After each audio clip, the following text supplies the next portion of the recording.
So I finished Pluribus and just wow. So in my last video, I covered the first episode and I liked it a lot. So much so that I went ahead and watched the entire show in a single day, and now I'm gonna cover the whole season in this one video. And before I go ahead and spend the next 10 minutes glazing Vince Gilligan and his amazing writing and direction, I do have a couple flaws or issues that I'm gonna talk about real quick. For one, I think this show had a very chaotic and explosive episode 1. You're goddamn right.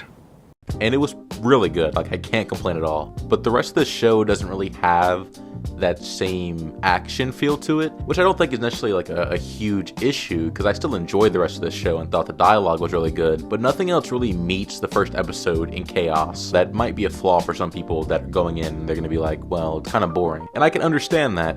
Now, while I think the dialogue's interesting enough to carry the entire show, and for me it did, there is issues. And there is another thing. I don't really understand why the hive mind can't just take the stem cells without consent, when in the first episode, the one lab worker got bit by a mice, she immediately just started spreading it everywhere with no remorse or no consent. Hey.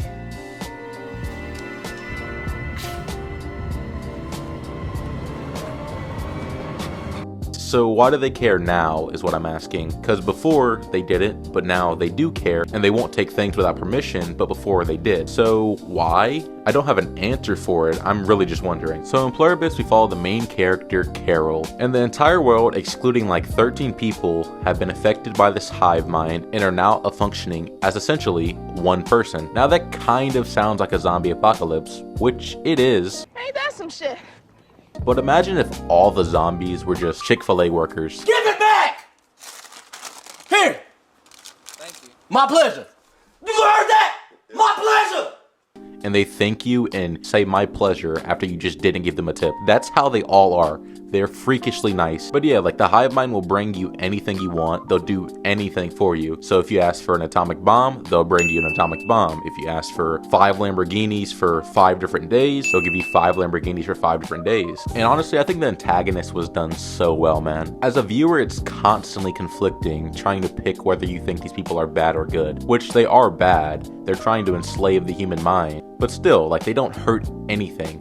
They're so good to a fault. It's kind of weird, but it's very interesting, and they did a very good job at making this feel hard to accept the fact that they are the antagonist of the story. Beginning with Carol, she lives in Albuquerque, New Mexico. I don't think the series is linked to anything of Breaking Bad or Better Call Saul, and most of her episodes are her really just killing time and trying to find out what the hive mind can do. So it does sound very boring, but they do it in a very interesting way. Like, she's bored all the time, so she'll do something new. Even if she doesn't want the hive mind to be back, they find a way to bring them back, and there's interesting dialogue between the two. But fast forward a bit, Carol finds a drug she's able to use on the hive mind, and this will help her find out if she can reverse the joining or not. So she gets Zosha, and he tries to drug her and see if she can find out how to reverse the hive mind. How do I reverse all this?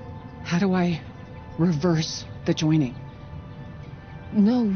But before this can happen, she goes into cardiac arrest, and the hive mind gets very angry at Carol, and they decide to leave her for a bit. So while they leave her, they have no contact, and they only communicate with her through drones. Some dogs get into Carol's trash, and she needs to take the trash out. So she calls on the phone, and then the hive mind sends a drone to come pick up the trash. They pick up the trash, and, well,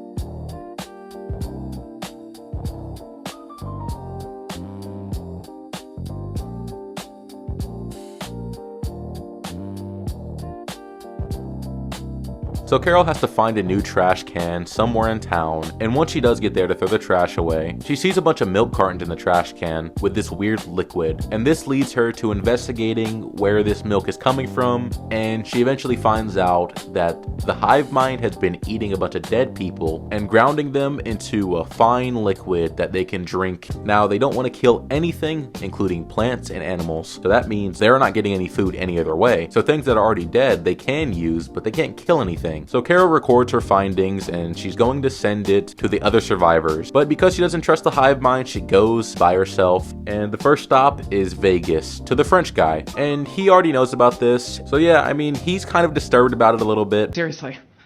Because I am telling you, what you are about to witness... Is this about them eating people? What? It is troubling.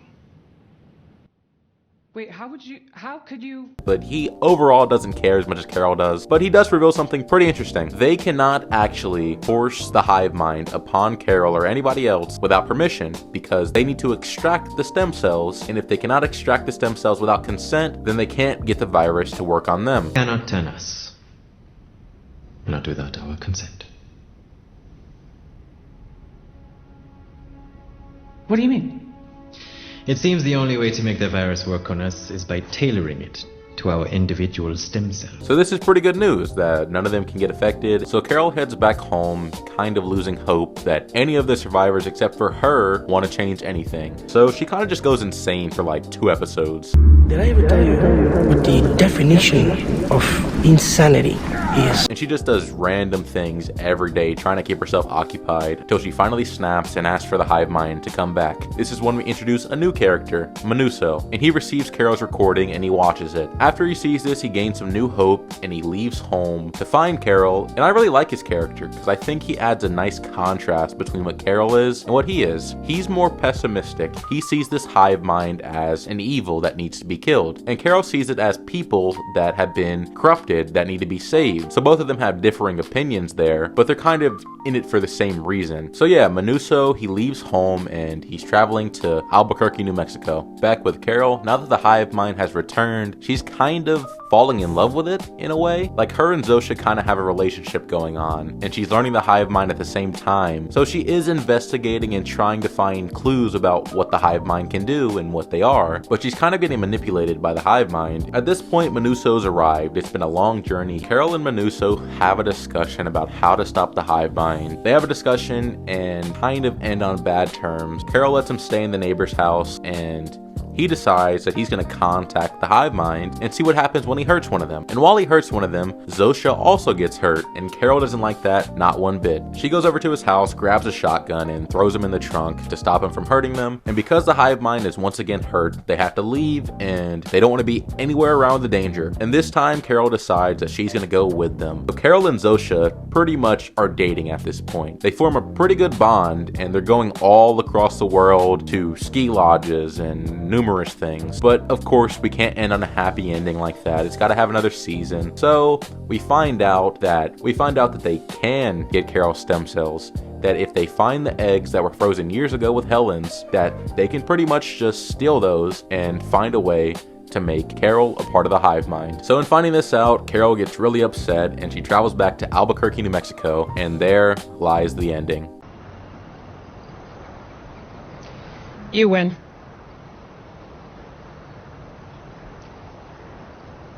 We saved the world. So yeah, I really enjoyed this show, man. I thought it was amazing. The acting, the cinematography, even just the fact that it's actually original. It's not a mindless, endless sequel. But my main takeaway from the first season is that humanity is pretty much violence, bad, good, and kindness. It's all of that in one form. So if we get rid of one piece, say we got rid of the bad, we no longer have humanity. So is it worth it to get rid of humanity and have world peace at a huge cost? And is that cost worth it? Now, I don't want to be Joe Bart getting all philosophical, but I thought it was interesting to ask myself that. Yeah, I'm not going to yap for too much longer. It's already a longer video than what I'm used to. But yeah, I really enjoyed Pluribus. If you haven't watched it, please go watch it, man. It's peak. It's really, really good. But yeah, that's really it. Thank you for watching. Peace.